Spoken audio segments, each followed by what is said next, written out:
Hello and welcome back to Sea Shanties and Wet Panties. This is Bo Diddley82 coming at you. Today we're going to be breeding using the Automated Arc mod. So in Automated Arc there's this thing called an egg incubator. It can be crafted here at the AA workbench, as you can see here. Now I already did go ahead and craft one, as you can see in my inventory to the left. But yeah, I just want to show you guys this is where it goes and the materials you need for it.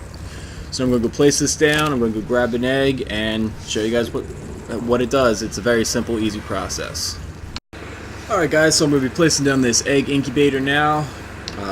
So all you're going to do is go in your inventory and you're going to hit use item and then you're just going to throw it down. It really doesn't matter.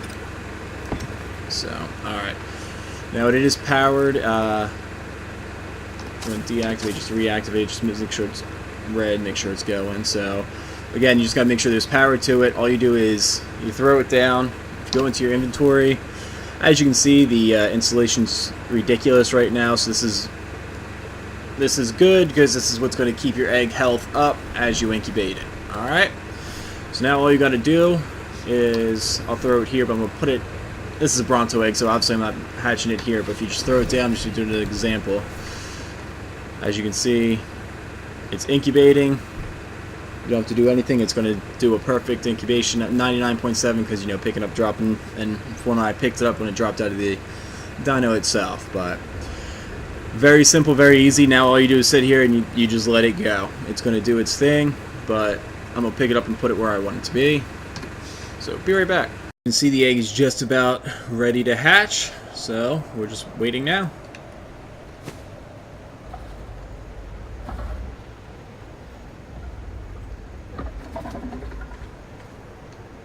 So there we go.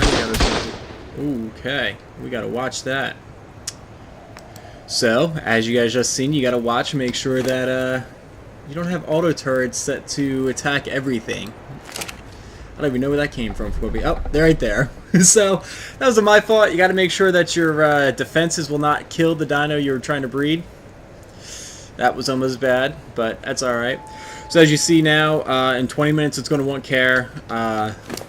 When you hatch it, you can only put as much food in as the weight will allow. So for the first little bit, it's a little rough, but with these bigger dinos, it's not as bad because the weight jumps up faster. Now you have to hand feed your dino until you hit 10%, which is when it changes from its baby to its next stage.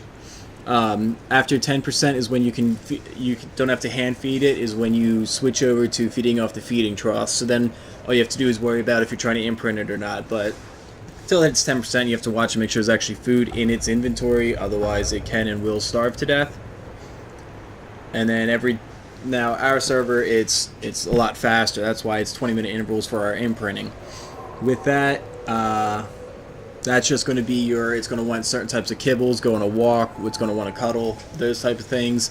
All that's going to do is that's going to then give you increases to some of your stats. So you have your base stats, and then the more you imprint it, the better the stats are going to be. Pretty self-explanatory. I'll keep you guys in the loop when I have to do my imprinting. I may not do them all, but just give you guys an example so you know what you're doing. We're doing the Bronto. It's taking a little longer. We need some Brontos, so not a huge deal. Alright, we'll be back here in just a little bit, guys. We have 18 minutes and 50 seconds. Alright, see you guys in a little bit. Hey everybody, alright, so the Bronto's first imprint that it wants to go for walks. So all you do is you walk up to it, you hit T for it to follow, and then you're just going to start walking and it will follow once he's done eating, or she's done eating. There we go. And now, it's about 10 foundations is what it's going to have to walk for it to get its imprint. Did it get stuck in the wall? Nope, it's walking. Brontos are just slow.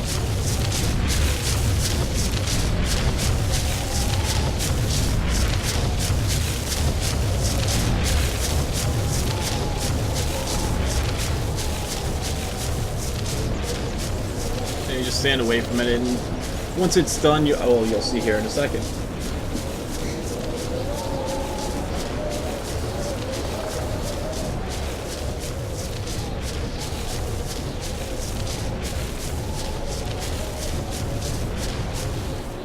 There you go. See, it's imprinted, so then you can have it stop following, which I'm going to do because it's alright just sitting here. You walk back up to it, and in 17 minutes it wants some more care. So we'll be back then. I'll probably just show you guys one of each. It's either going to be a walk, a cuddle, or a certain type of kibble. I'll just show you guys an example of each, because I really don't think you want to sit here and watch me do this entire thing. Alright guys, well we'll be back in just a little bit when it's a different type of imprint. Alright guys, back again, ready for another imprint. So as you see, this time it's not looking for a walk. This is when it wants with the hand-fed kibble. So what you're going to do is you're going to make yourself, in this case it wants terror kibble. You can see to the right it tells you which type of kibble it wants. What you can do is already have it made and everything. You're just going to take the kibble, you can put in your last slot, and then you're going to look at it and it tells you right there. You're going to hit E to feed kibble terror bird, or terror bird kibble to comfort your Bronto. Now we got to imprint it. Now we wait another 17 minutes for it to go again. So next time I'll jump in is when it wants a cuddle, if it wants one. Otherwise, I'll show you guys another animal. Alright? Alright guys, so the Bronto finally wanted a cuddle, so if your tame is looking for, if your breed's looking for a cuddle, all you're going to do is follow the screen right there. Just hit E to cuddle with it. It gets happy, and you're done with it. Alright guys, so that I showed you guys if it wants kibble, if it wants a walk, and if it wants cuddle. I'll be back when it's done just to show you guys what it's like when it's done. I don't know if I'm going to get 100% on this or not, just because I'm running around doing other things, but see you guys in a bit. Alright everybody, so our breeding is now done. The Bronto is fully grown up. As you can see here, it just says Bronto, it doesn't say juvenile, adolescent, anything like that. So yes, now we did not get a full 100% imprint on this because, well, I had other things to do. As you see, it leveled up a few times. We haven't messed with that at all, but as you can see, some of the stats have improved from our 68% imprinting here. If we go to show ancestry, by the way, will show all of your dinos, and they were Big Mama and Gigantor. They were both wild tame, so there's no real ancestry lines. Now once I start breeding her, you'll see things to the left and the right, but other than that, that's pretty much it. That's how you breed. And then just a trick for anyone who does not know.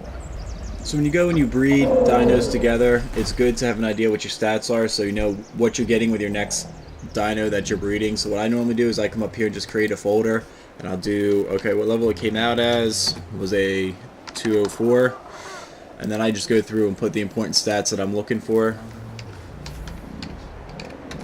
Now with the stats, why we keep track of them is because you have a 70% chance of getting the higher stat of the parent. So say melee was 100 for one parent and the melee was 200 for another.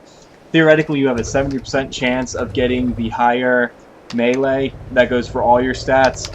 So that's why we keep track of them. And then imprinting, as you'll see here in just a moment, it makes a pretty significant difference. I only got to 68% on here, but if you get to 100, it's even more. But as you'll see here in just a moment, the two compare next to each other. Right here, you can see the health is different. You can see the weight. It's all different. It's all better. The bottom is the imprinted. The top is if we would have just let it feed without any imprinting. Alright, thank you guys for stopping by again. As always, the server information is in the description. I hope to see you guys on, and have yourselves a great day.